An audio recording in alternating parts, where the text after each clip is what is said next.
我们的服装是叶料子，朱元璋把大脚的那样把大脚盆那继承了的，就传承下来的是吧？就传承。是不是有些中间还有图案呢？啊，我的年轻的嘛，年轻的哎呦，年轻的我画的好得很。哦，他会噻，挺漂亮的，挺漂亮的。你们全部穿的是这个？年轻人穿的嘛，哦我们穿的就是这种的。我穿的都是这种。年轻的是那个老年的就是从小到大都穿这个是吧？哎，对，切不得。啊，大家好，我是秋平，我现在在贵州。明朝以及朱元璋，大家非常熟悉了。明朝在中国封建王朝是一个非常有骨气的王朝，尽管说现在已经灭亡了300多年，但是在贵州大山里面呢，这边的居民还穿着明朝的服装，他们自诩是朱元璋的后代，并且呢还过着明朝的生活，不知道是真假。今天呢，我们就来贵州大山这些屯堡看一看，了解一下。说到这个屯堡，我们得首先了解一下它的历史。明朝是朱元璋建立的，他当时登基为帝之后，他想把全国各个地方纳入到他的统辖范围之内，于是，在公元1381年，朱元璋派他的儿子以及手下的一些将领，率领30万大军来到西南，把反对朱元璋的一些势力消灭了。那任务完成之后，朱元璋并没有把当时派过来的部队返回去，而是继续留在云贵地区。当时的部队是从安徽、江苏北方一带过来的，那么部队留在这里戍兵，他们的父亲、妻子、儿女怎么办？朱元璋就想着把那些部队的家属全部也送到云贵这个地方来，这个相当于是一次大规模的移民。在当时，部队的居住地叫屯，移民的居住地叫堡，所以就屯堡就是这么由来的。在这里呢，就可以称之为北人南征、北人南治，他们的后裔就叫做屯堡人。所以在贵州安顺这一带，非常多的屯堡，比较典型的天伦屯堡、云山屯堡。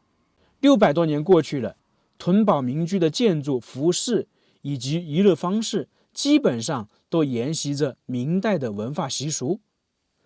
这些屯堡基本上是集防御与生活于一体的，所以基本上是建在大山上面，或者是建在山谷的两侧。比方说，今天来的这个屯堡就是在山谷当中。我们现在去里面转一转，看看明朝的服装是什么样子的。我们现在在去那个屯堡的路上，现在这里看起来是有房屋，在明朝这里呢，完全是一个通道，是一个卡口，就我们去西藏看到一个垭口一样的。它整个屯堡相当于是在一个山谷当中，那这里呢就是必经之路。因为选择屯堡这些地方啊，它起到防御作用，那就一定要易守难攻。那在这种山谷当中是最好的，在山谷的顶部有人镇守，然后两边的路口一把守，那就变成一夫当关，万夫莫开了。走到这些屯堡有一个明显的特征，就是都是石头建造，包括道路，包括进去里面看到那个房屋，都是如此。前面这个在这里是叫做屯门，正常来讲的话是叫做城门，因为从这里进去就是一个古堡，一个城镇，全是用巨大的石头垒砌而成。上面呢有一个门楼，它这个里面呢供奉的是财神沈万三，因为沈万三在离这里10公里处隐居了，生活了3年，所以在贵州这边还有沈万三的故居。大家看一下，在这个城门两侧就是寨墙，通俗一点呢，可以说是那个城墙，明显的可以看到高度的话有7、8米高，厚度的话1.5米到2米。为什么会这么厚呢？因为它这个地方属于一个军事防御作用，紧急情况下，那些士兵啊就要在这个城墙上守卫着。那运送物资，那必须呢上面比较宽敞。如果我们去西北走的话，有些上面还可以骑马。我们去里面看，应该是能够看到当地的村民还穿着明朝的服装。这个也是跟城墙类似，这个门很厚啊，这个应该是现代修建的，都有10公分。那么在明朝时候修建的，估计更厚。大家再看看这个石头，长度的话大概有60公分，厚度15公分左右，全部是巨大的石头垒砌。整个这个村寨基本上都是靠石头建成的，我们随便绕一圈都能够看得清清楚楚。它既然属于城墙，那么一定是可以走上去的。你看看，上面那里也有台阶，上面这个就是门楼。这里有2个通道，一个是这里，这样绕着去其他地方，而这里呢是一直走到这个城墙寨墙的顶部。当时这里可能有很多士兵在这里镇守，如果遇到紧急情况的话，就是这个下面有土匪或者其他的危险上来的话，那么这个城墙上面肯定是站满了人的。这个门楼说是供奉了沈万三，我们看看。哎，这不对吧？好像不是哎。但是手上又拿了金元宝，大家说这个是不是？现在就去这个古镇里面走一走，这里相当于是一条主街，也是一条商业街，当年是非常繁华的。在这个街道2侧全部是店铺，比较典型的，我们就来看一看当年那个街道的一些特色。这个是房屋，明显的看起来历史是非常悠久的，大部分可能没人居住啊。我们说这个以前的商铺特色是什么？在这里就非常明显。你看，大家是不是能够清晰的看到，把这个一打开，那当时的店铺的人就在里面，东西放在这里，或者是说你在这里跟他说要某某东西，他给你拿出来，这个就很有意思了。这2边都是店铺啊，现在在整修，全是石头的。当时建造这个都是那些军民一起弄的，这么多石头，一般的人是搞不定的，必须是大家齐心协力，几十万人、几万人一起搞的。这个应该以前也是建房子用的。对，老房子拆下来的。拆下来的啊，这些都是吧？这些都是以前遗留下来的。不过这个不是明朝的，是建于清朝中期的一个4合院。它这个既是店铺，也是生活起居。这个2侧啊，就是当年他们当铺的那个铺台，经营典当、租赁生意。在他们里面呢，就是居住的，就跟我们说的商住2用一样。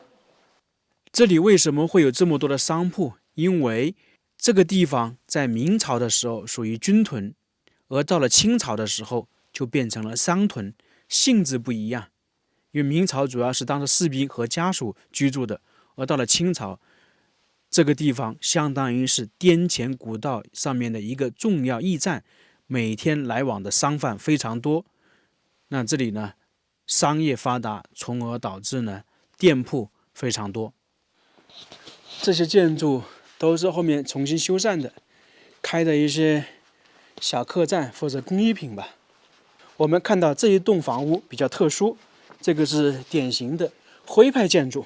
如果大家去安徽那边看过，就非常明显，当时几十万人来都是南京以及安徽那一带的人。那大家都知道，自古以来，如果离开老家去其他地方，都会有思乡之切。那么他们在这里居住的话，当时朱桢就要求建一些徽派建筑的风格，让大家看到这个房屋，住进这个房屋，感觉就回到老家一样的感觉。这些之前应该也是客栈了。阿婆，这个东西有多重啊？6、7多斤。我说你们这个衣服挺有特色的。刚刚问他们，说是这里还有10多户在这里居住，但是基本上都是大门紧闭，极少数的人。刚刚看到那位奶奶吧，她到外面买东西，背了60-70斤，穿的衣服也是明朝那种衣服。在这个屯堡里面生活，他所有的物资都是从外面扛进来或者背进来的，里面车辆是无法行驶、无法通行。到赶集回来是吧？对，赶集。你们这个东西基本都要靠背进来了。就是背节、不抢节。不背你上不来，车子上车子上不住，这个好重吧？大约有100把斤。哦，那很重啊，很辛苦啊。这里还有一些人穿着那种老式的服装是吧？有啊，那个服装听说很多年是吧？那个服装都是朱元璋这里时间穿的嘞。现在很多房屋前面都变成菜园子，这个应该也是没人居住了。一个传奇的地方，就这样慢慢的变成如今这个模样。这个就是民宿，或者是一个餐饮店，留门等你。不知道现在是怎么样，估计也是关闭的。在这些地方休闲一下、娱乐一下还是很好。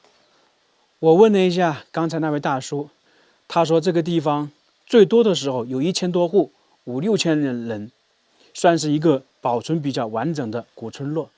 不过呢，飞防了500-600年，如今呢，只剩下不到50个人在此居住，而且都是中老年人，年轻人当然都是出去工作了。可能这个跟很多大山里面的村落一样，慢慢的人会越来越少。不过这里好就好在，它这里已经打造成景区了。阿姨你好，您在这个地方住了多少年？我在这地方都是多少年了？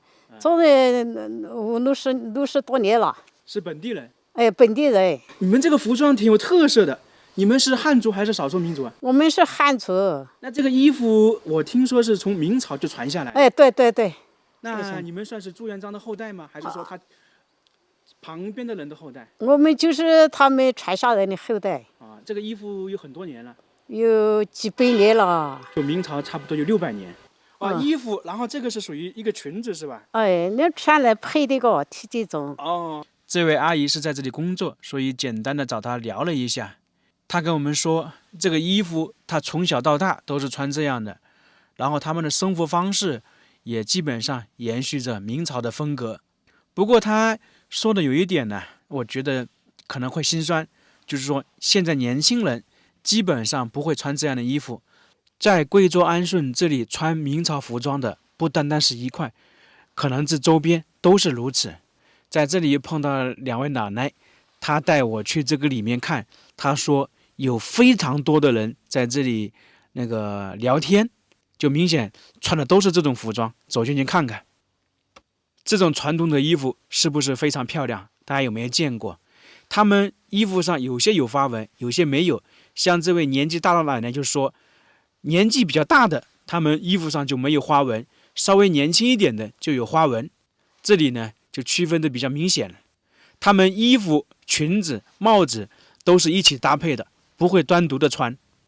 这个应该就是600年前安徽、江苏那一带的传统风格、穿着风格，一直流传到现在。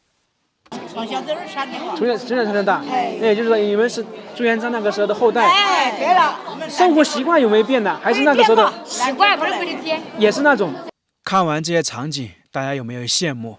这些村民仍然穿着明朝的服装，算是过着与世无争的生活。